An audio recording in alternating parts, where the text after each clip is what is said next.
I will look first at hydrogen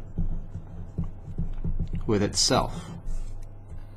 So hydrogen is element number 1. So hydrogen has 1 electron, so that's 1 hydrogen. And let's bring in so let's see what would make this hydrogen happy. Remember, hydrogen only has 1 shell, so in the first shell I need 2 electrons. For a full shell.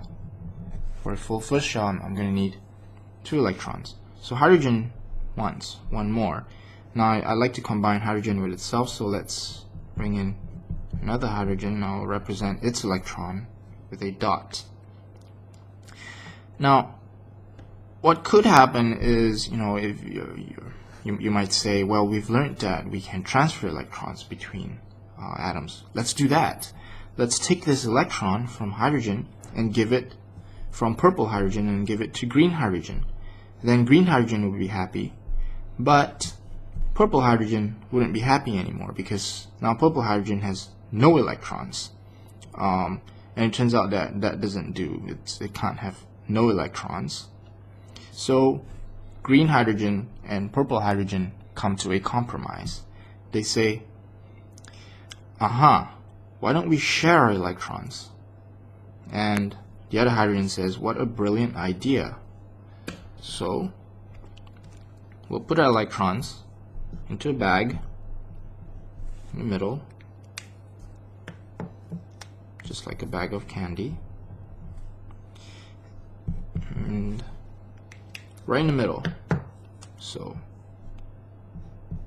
green hydrogen's here, purple hydrogen's there, and there's this bag of electrons in the middle that contains 2 electrons. And then they will say, green will say, both these electrons are mine, and purple hydrogen will also say, both electrons belong to me. So you can think of this as, if you've looked at Venn diagrams, you can think of this as a Venn diagram where these 2 electrons are now the property of both the purple hydrogen and the green hydrogen. So this notion of sharing electrons is what defines the covalent bond.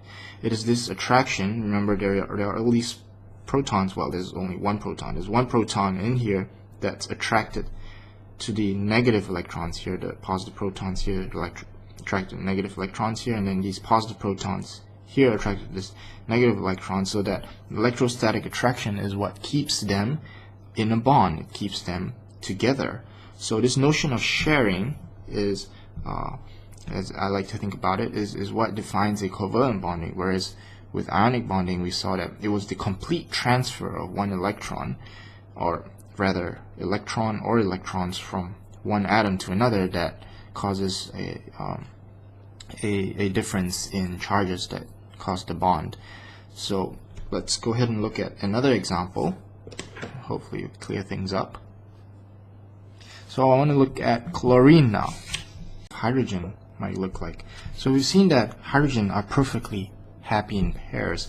So you might imagine that in a container you could have, these hydrogen pairs kind of all floating around, being perfectly happy in their own world. And whenever you have a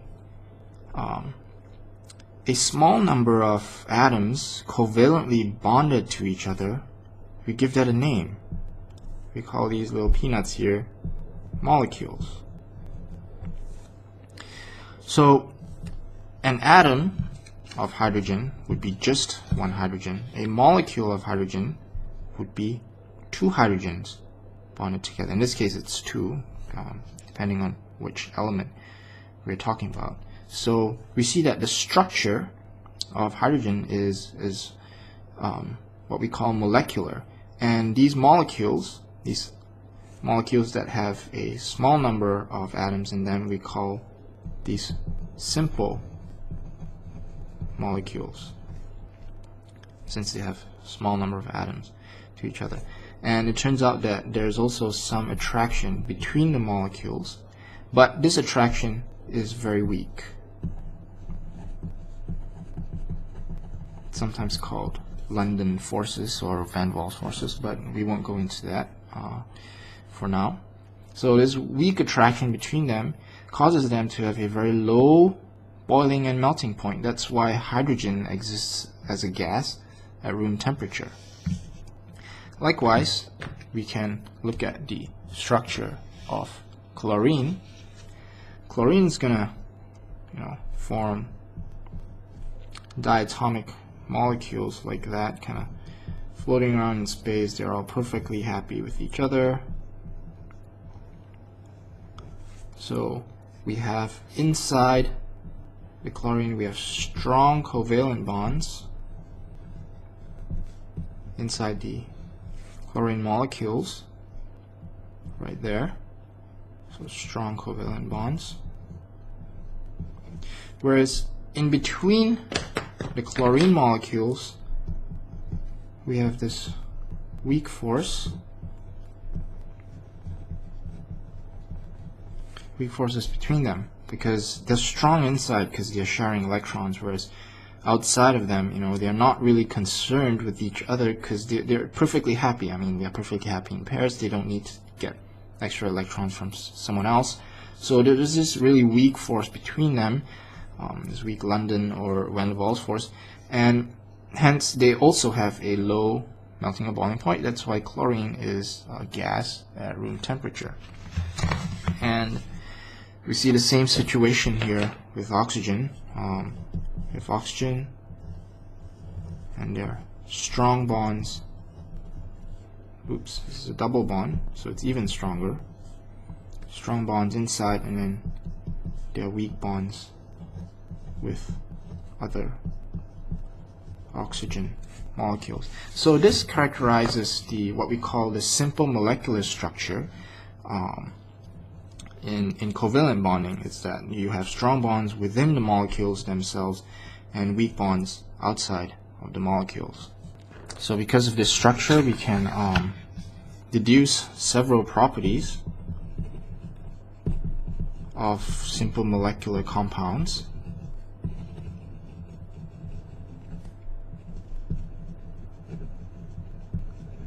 We can say that they have a low melting and boiling points because of the weak attraction between the molecules.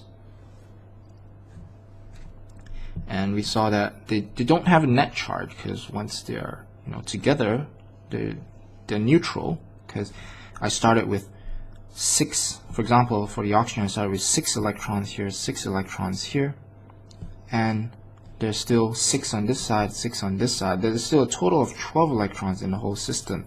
So no electrons got lost or gained by this system of 2 oxygens. So there's no net change in the charge. They were neutral to begin with, and they are still neutral. So there's no net charge between them. Hence, they don't conduct electricity. Because in order to conduct electricity, you need charges to flow. And finally, we see that they don't dissolve in water for the same reason. In order to dissolve in water, they need to have some charge.